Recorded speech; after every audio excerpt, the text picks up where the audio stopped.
পরিচালক তার কাজ সমাজের বাস্তবতাটা আসলে তুলে ধরা। আমরা এখনো আসলে সেই ভয়াল দিনগুলো ভুলতে পারি না, যে আমরা বলতেছি যে একটা ফ্যাসিবাদী সময় আমরা পার করলাম। আমরা হয়তো অনেক কথা বলতে পারিনি, অনেক না বলা কথাগুলো রয়ে গিয়েছে। প্রথমেই 840-র পরিচালক, নির্মাতা এবং প্রযোজক সহ শিল্পকর্মটির সাথে যার সংশ্লিষ্ট সকলকে অভিনন্দন জানাচ্ছি।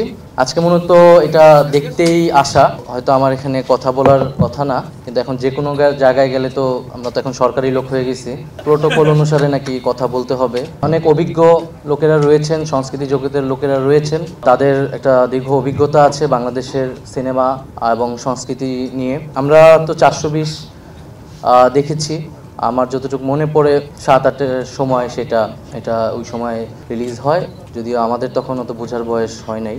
আমরা সবসময় খুব সহজ সিম্পল কথাটা যেটা আমরা প্রত্যাশা করি, একজন শিল্পী, একজন সাহিত্যিক, পরিচালক তার কাজ সমাজের বাস্তবতাটা আসলে তুলে ধরা। তো আমরা আসলে বিগত যে আমরা বলতেছি যে একটা ফ্যাসিবাদী সময় আমরা পার করলাম, সেই সময় আসলে আমাদের শিল্পী, সাহিত্যিক বা আমাদের সিনেমায়, আমাদের সাহিত্যকর্মে আসলে কতটুকু সেই সমাজ বাস্তবতাটা ফুটে উঠেছিল, এটা আমাদের এখন আসলে একটা গবেষণারও বিষয়। আমরা হয়তো অনেক কথা বলতে পারিনি, অনেক না বলা কথাগুলো রয়ে গিয়েছে। তো এখন আমাদের সময় সেই কথাগুলো ফুটিয়ে তোলা।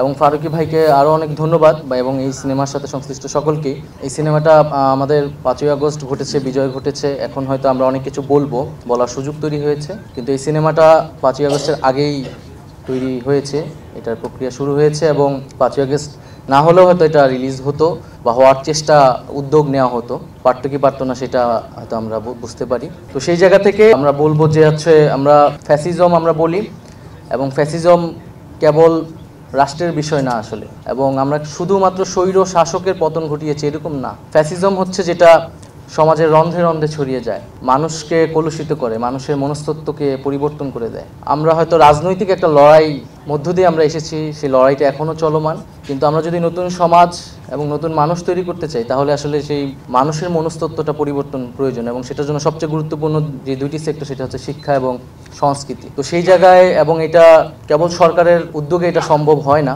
সরকার হয়তো উদ্যোগ নেবে, কিন্তু যারা সংস্কৃতি, শিক্ষা এবং সাহিত্য জগতের লোক রয়েছে, তাদের কাছে আমাদের আহ্বান থাকবে, যেই আসিফ মাহমুদ যে সাংস্কৃতিক লড়াইয়ের কথা বললেন, সেই একটা আমাদের যেরকম একটা আপরাইজিং হয়েছে, আমাদের এরকম মনোজগতেও, সাংস্কৃতিক জগতেও আরও আপরাইজিং প্রয়োজন আসলে। বাংলাদেশকে নতুন করে ভাবনা, মানুষের মানসিক গঠনটা তৈরি করা, কারণ আমরা একটা ট্রমার মধ্য দিয়ে কিন্তু এখনও আছে পুরা আমাদের দেশ, আমরা এখনও আসলে সেই ভয়াল দিনগুলো ভুলতে পারি না। তো সেই জায়গা থেকে এই ধরনের সাংস্কৃতিক কার্যক্রম আরও বেশি হোক। আরেকটি বিষয় তার পাশাপাশি যে আমাদের দেশীয় শিল্প, আমাদের সিনেমা বিকশিত হবে, এটাই আমাদের প্রত্যাশা, এটাই আমরা মনে করি যে এই ধরনের কাজগুলো অনুপ্রেরণা তৈরি করবে। তো সেই জায়গা থেকে 840 সেটার প্রতি আমাদের অভিনন্দন এবং শুভকামনা রইল, এবং সংশ্লিষ্ট সকলের সাথেই, এবং এটার আমরা সাফল্য কামনা করি, এবং সামনের দিকে আমরা এই ধরনের কাজ আরও বেশি দেখতে পাবো, জনগণেরও সেটিই প্রত্যাশা।